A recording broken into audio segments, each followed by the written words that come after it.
আসসালামু আলাইকুম দর্শক। দূরে এবং কাছে যে যেখান থেকে দেখছেন সবাইকে জানাচ্ছি আন্তরিক শুভেচ্ছা। কুক হ্যাবিটস এর আজকের আয়োজনে থাকছে টক ঝাল মিষ্টি মিক্সড আচার। বিভিন্ন রকম ফলের পুষ্টিগুণ বিভিন্ন রকম হয়ে থাকে। আর পুষ্টিগুণে ভরপুর এরকম ৩ টি ভিন্নধর্মী টক ফল দিয়ে আমি আজকের মিক্সড আচারটা তৈরি করব। আর এই আচারটা একবার বানিয়ে খাওয়ার পর কিন্তু আপনার বারবার বানাতে ইচ্ছা করবে। আর এই ফলগুলোর সিজন এখন প্রায় শেষের দিকে, তাই একবার বানিয়ে বছর জুড়ে সংরক্ষণ করে খেতে পারবেন। মিক্সড আচার তৈরি করার জন্য আমি এখানে ৩ রকমের টক ফল নিয়েছি। জলপাই নিয়েছি ১ কেজি, ১ কেজি নিয়েছি আমড়া। আর আমলকির টেস্ট যেহেতু একটু কোস্টে টাইপের হয়, তাই আমলকি নিয়েছি ২৫০ গ্রাম। জলপাই এবং আমড়াগুলোকে আমি আমার পছন্দ মতো সাইজ করে কেটে নিয়েছি। জলপাইগুলোকে এরকম ৩ টুকরো করে কেটে নিয়েছি। আর আমড়াগুলোকে আমি আটি ছাড়িয়ে এরকম চিকন, চিকন করে কেটে নিয়েছি। আপনারা চাইলে আটিগুলো বাদ দিয়েও দিতে পারবেন। তবে আমি আটি সহই আচারটা তৈরি করব। আর আমলকিগুলোকে আমি আস্ত রেখে দেব। সবকিছু রেডি। এখন আচার তৈরি করতে চলে যাব। চুলায় একটা বড় সাইজের কড়াই বসিয়ে দিয়েছি। এর মধ্যে দিয়ে দেব ১.৫ কাপ পরিমাণ সরিষার তেল। চেষ্টা করবেন ননস্টিকের কোনো প্যানে অথবা তেলতেলে টাইপের কোনো কড়াইতে আচার তৈরি করার। এতে করে আচার ভালো হয়। 1/4 কাপ পরিমাণ রসুন কুচি তেলের মধ্যে ব্রাউন কালার করে ভেজে নিয়ে এর মধ্যে দিয়ে দেব ১ চা চামচ পরিমাণ পাঁচফোড়ন এবং ১ চা চামচ পরিমাণ চিলি ফ্লেক্স।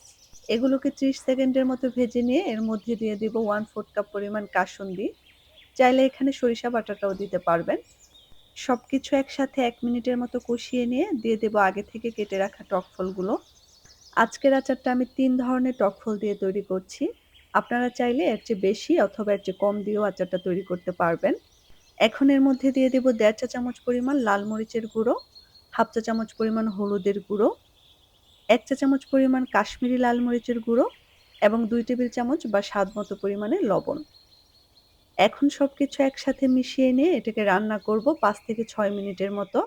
এতে করে মসলার ফ্লেভারটা আচারের মধ্যে খুব ভালোভাবে ঢুকে যাবে। আর আচারটা অনেক বেশি ফ্লেভারফুল হবে, এতে করে আচারটা খেতেও ভালো লাগবে। সবকিছুর কালার যখন এরকম চেঞ্জ হয়ে আসবে, তখন এর মধ্যে দিয়ে দেব 1/3 কাপ পরিমাণ আস্ত রসুনের কোয়া, ২ কাপ পরিমাণ চিনি এবং 1/4 কাপ পরিমাণ ভিনেগার। আর এই ভিনেগারটা দেওয়ার কারণে আচারটা কিন্তু লং টাইম পর্যন্ত ভালো থাকবে। তবে মাঝে, মাঝে রোদে দিয়ে কিংবা ফ্রিজের নরমালে রেখে ভিনেগার ছাড়াও কিন্তু আচার লং টাইম পর্যন্ত ভালো থাকে। এখন সবকিছু একসাথে মিশিয়ে নিয়ে ঢাকনা দিয়ে চুলার তাপমাত্রা মিডিয়ামে করে এটাকে রান্না করব ১৫ মিনিট। আর এর মাঝখানে আচারটাকে ঢাকনা উঠিয়ে বেশ কয়েকবার নেড়েচেড়ে দিতে হবে, যাতে করে তলানিতে লেগে না যায়। ১৫ থেকে ২০ মিনিটের মধ্যেই সবগুলো টক ফল কিন্তু খুব ভালোভাবে সেদ্ধ হয়ে গিয়েছে এবং চিনি থেকেও অনেকটা পানি ছেড়ে দিয়েছে। এ পর্যায়ে এর মধ্যে দিয়ে দেব ১/২ টেবিল চামচ পরিমাণ ভাজা পাঁচফোড়নের গুঁড়ো এবং ১ চা চামচ পরিমাণ বিট লবণ।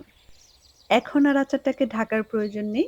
সবকিছু একসাথে ভালোভাবে মিশিয়ে নিয়ে চুলার তাপমাত্রা মিডিয়ামে করে আচারটাকে আবারও রান্না করব ১৫ থেকে ২০ মিনিটের মতো।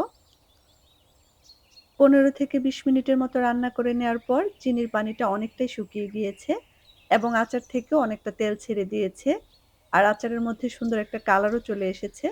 আর চুলা থেকে নামানোর আগে অবশ্যই আচারটাকে টেস্ট করে নেবেন সবকিছুর ব্যালেন্স ঠিক আছে কিনা। আর আপনারা চাইলে কিন্তু আপনাদের টেস্ট অনুযায়ী মিষ্টি, ঝাল এবং লবণের পরিমাণ বাড়িয়ে বা কমিয়ে নিতে পারবেন। আমার আচারটা হয়ে গিয়েছে। আর আচার অনেকদিন পর্যন্ত ভালো রাখার জন্য আচারটাকে আমি ঠান্ডা করে কোনো কাঁচের বয়ামে ভরে রাখবো। এমনি, এমনি খেতে তো ভালো লাগেই। সেই সাথে খিচুড়ি কিংবা ডালের সাথে এই আচারটা খেতে কিন্তু দারুণ লাগে। আশা করছি বরাবরের মতো আমার আজকের আচারের রেসিপিও আপনাদের ভালো লেগেছে। আর রেসিপি ভালো লাগলে চ্যানেল সাবস্ক্রাইব করে পাশে থাকবেন। আজ তাহলে এ পর্যন্তই। আসসালামু আলাইকুম।